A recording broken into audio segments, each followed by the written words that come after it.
तो आता हे समोर जी वास्तू बघतोय ते लोकमान्य टिळकांचा त्या काळीचा राहता वाडा म्हणू शकतो किंवा निवासस्थान म्हणू शकतो. हा या इकडे इंटरेस्टिंग आहे. इथं जर बघाल तुम्ही झूम करून दाखवा.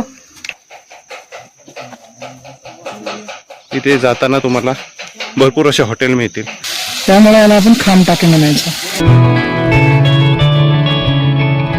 पण स्वतःचा मुलगा यांना गादीवर न बसवता स्वतःच्या धीराला त्यांनी गादीवरती बसवलं. आपण आतापासून छत्रपती राजाराम महाराज की जय पण म्हणायला सुरुवात केली पाहिजे. तर आपण आता दिवे घ्यायचं ना, छत्रपती राजाराम महाराज की जय. पहिलं जे टाका बघितलं ते पलीकडे होतं, मंदिराच्या पलीकडच्या साईडला. आणि इथे अजून एक टाक आहे पाण्याचं, तर ते पण आपल्याला बघायला मिळतं. असे 2 टाके आपल्याला इथे बघायला मिळतात. तर अतिशय छान प्रकारे आपल्याला उत्कृष्ट इतिहास सांगतोय. त्याला सुंदर प्रकारे त्याचं नॉलेज असल्यामुळे तो आपल्याला छान प्रकारे त्याचं एक्सप्लेनेशन देतोय.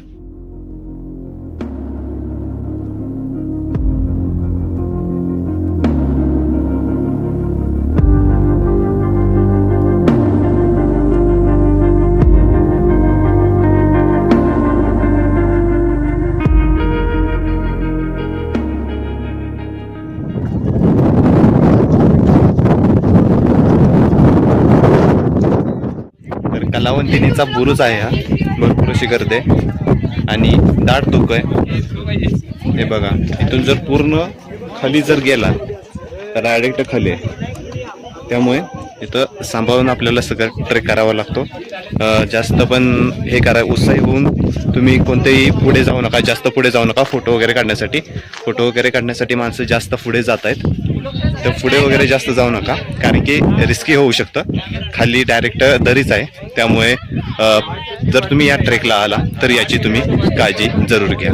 तर आपल्याला आता उत्कर्ष पुढची माहिती सांगेल की या कलावंतिनीच्या बुरुजाबद्दल त्याला माहिती आहे, तो ती माहिती आपल्याला आता सांगेल. तर चला आपण त्याला डायरेक्ट विचारू. कलावंतिनीचा बुरुज म्हणतात. आणि हा जो बुरुज आहे, आधीच्या काळात जेव्हा हा किल्ला बादशाही ताब्यात होता, जसं की आदिलशाहीच्या आणि मुघलांच्या, तर त्यावेळेला ह्या बुरुजावरती कलावंतिनींचा नाचगाण्याचा कार्यक्रम होत असायचा. आणि या बुरुजाचा मोस्टली यूज त्यासाठीच केला जात होता. आणि ह्या त्या काळामध्ये जेव्हा हा किल्ला मुघलांकडे गेला, तेव्हा मुघलांचा एक किल्लेदार उदयवान राठोड जो राजपूत होता, तर तो जेव्हा किल्ल्यावरती म्हणजे किल्लेदार म्हणून नियुक्त झाला, त्यावेळेला पहिला त्यांनी हा कलावंतिनीचा बुरुज बनवला. त्याचं कारण असं की समोरचं धुक्यामुळं नाही दाखवू शकत, समोरच आपला राजगड आहे, तोरणा आहे, त्या बाजूला पुरंदर आहे.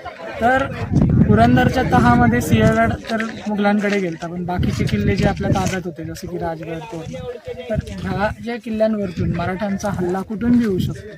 तर त्याला असं वाटत होतं की मराठे कलावंतिनीच्या ह्याच्यामध्ये जर मशरूफ राहतील आपली फौज, तर मराठे ह्या बुरुजाकडून चढून ह्या ह्याच्यावरती किल्ल्यावरती हल्ला करू शकतात. त्याच्यामुळे त्यांनी हा बुरुज पहिला बंद केला.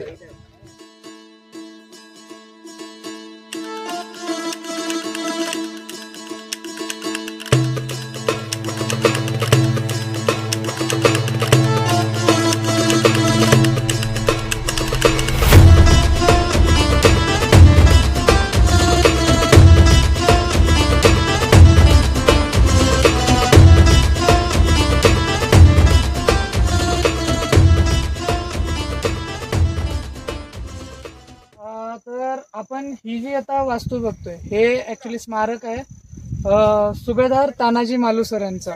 लढाईमध्ये उदयवानासोबतच्या लढाईमध्ये जो हात तुटला होता तो ह्या जागेवरती तुटलेला. त्यामुळं त्यांची जी काय हाताचं म्हणजे एक हात तुटलेली निशाणी म्हणून एक स्मारक बनवलं.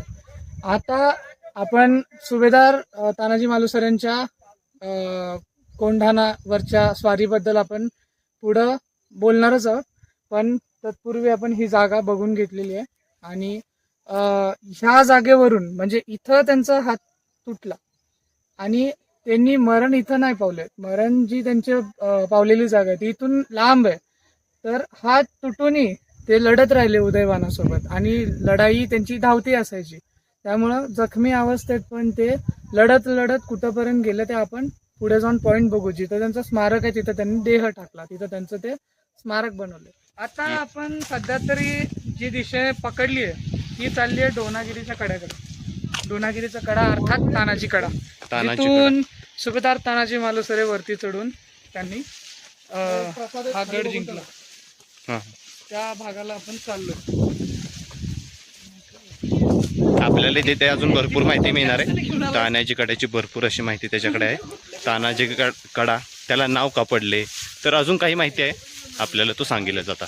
तर चला आपण आता तिथे जाऊया. तर मी आता तुम्हाला तानाजी मालुसरेच्या सिंहगड वरच्या स्वारीची माहिती सांगतो.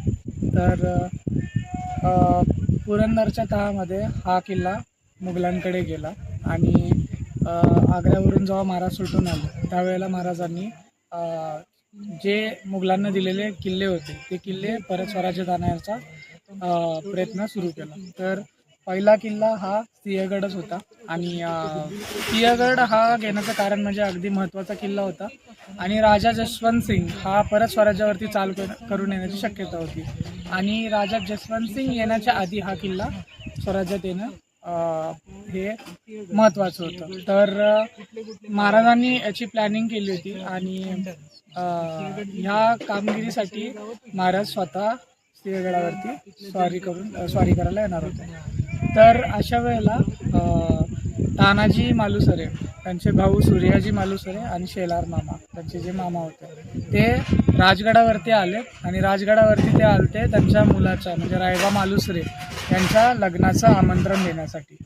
आणि त्यामुळे महाराजांनी तानाजी मालुसरेंना सिंहगडच्या स्वारीबद्दल काही सांगितलं नाही, पण त्यांना इतर लोकांकडून ही माहिती समजली आणि महाराजांशी विनवणी करून किंवा भांडून म्हणा तानाजी मालुसरेंनी ती मोहीम स्वतःच्या अंगावर घेतली आणि त्यांनी महाराजांना असं बोलले की म्हणजे आमचा राजा लढायला जाणार आणि आम्ही मुलाच्या लग्नात जेवण वगैरे करत बसणार. तर ते त्यांना अजिबात मान्य नव्हतं, म्हणून ते सिंहगडच्या स्वारीचा विडा त्यांनी उचलला आणि सिंहगडावरती त्यांनी म्हणजे जेव्हा त्यांना अटॅक करायचा होता त्यासाठी सिंहगडाची जी रेखी केली जाते त्यासाठी ते आणि गुप्तहेर खात्यातले काही 4 लोक घेऊन निवडक ते गडाच्या घेऱ्यात आले. तर गडाच्या घेऱ्यामध्ये आल्याच्या नंतर ना त्यांनी असं म्हणजे विविध गावांमध्ये वेषांतर करून वावर केला आणि कुठून काही माहिती भेटते, कुठून गडावरती चढायला येतं का याची माहिती घेतली. तर त्यांना समजलं की इथं जे गडाच्या घेऱ्यामध्ये रोज रात्री महादेव कोळीची जी लोक असतात ती हे म्हणजे पहारा असतो त्यांचा आणि ते जे जेव्हा त्या घेऱ्यामध्ये पहारा देतात तेव्हा ते खालून होशियार म्हणून आवाज देतात आणि वरतून जे सैनिक थांबल्यात जिथं पहारा आहे तिथून रिवर्स आवाज जातो की होशियार म्हणून. म्हणजे हे एकमेकांना कॉल देतात आणि जर का खालून कॉल गेलेला वरून जर कॉल आला तर तो कॉल आहे ती बाजू सेफ आहे असं मानलं जातं. तर अशा वेळेला तानाजी मालुसऱ्यांनी जे त्या घेऱ्यामध्ये पहारा देणारे कोळी जमातीतले जे लोक होते त्यांचा एक घेरे सरनाईक होता. तर त्या घेरे सरनाईकांना स्वराज्याचं महत्त्व पटवायचं ठरवलं आणि त्यांच्या घरी गोंधळी बुवा म्हणून तानाजी मालुसरे आणि त्यांची लोक गेली आणि जे तिथे जाऊन त्यांचे जे लोक होते सरनाईकांचे जे कोळी लोक होते त्यांना काही लोकांना विड्यातून गुंगीचं औषध वगैरे देऊन त्यांना म्हणजे गुंगीच्या औषधामुळे त्यांना झोप आली आणि त्यानंतर तानाजी मालुसरेंनी घेरे सरनाईकांसोबत डिस्कशन केलं आणि त्यांना स्वराज्याचं महत्त्व पटवून दिलं आणि घेरे सरनाईकी लगेच तयार झाले. कारण उदयभानाच्या जाचाने तेही कंटाळले होते. कारण उदयभान हा असा माणूस होता की जर का गडाच्या घेऱ्यामध्ये पहारा देताना थोडीशी जरी चूक झाली तर तो गडावरती सरळ म्हणजे शिक्षा म्हणून त्या माणसांना पहाराकरांना मारत होता. तर अशा वेळी घेरे सरनाईकांचं आपल्याला खूप म्हणजे खूप हे मदत झाली आणि आता तानाजी मालुसरे घेरे सरनाईकांसोबत रात्री कोळी बांधवांचा वेश घेऊन पाऱ्यावरती फिरू लागले घेऱ्यातून आणि एक जो होता म्हणजे त्यांनी आवाज देऊन बघितले खालून होशियार, तर वरून कुठून आवाज येतोय होशियारचा तर त्यांनी चेक केलं आणि एक पॉईंट असा होता गडावरती की जिथून आवाज वरती आला नाही, म्हणजे वरतून आवाज त्यांना कॉलबॅक आला नाही. तर तिथून त्यांनी सरनाईकांना म्हणजे माहिती घेतली की दोनागिरीचा कडा आहे हा आणि तिथे पहारे उदयभानाने लावले नाहीत. त्याचं कारण असं होतं की उदयभानाला असं वाटत होतं की इथून चढून कोणी येऊ शकत नाही आणि तोच त्याचा गैरसमज होता. आणि तानाजी मालुसरेंनी नेमकं तेच डिसाईड केलं की हाच दोनागिरीचा कडा चढून जायचं आणि हा किल्ला घ्यायचा.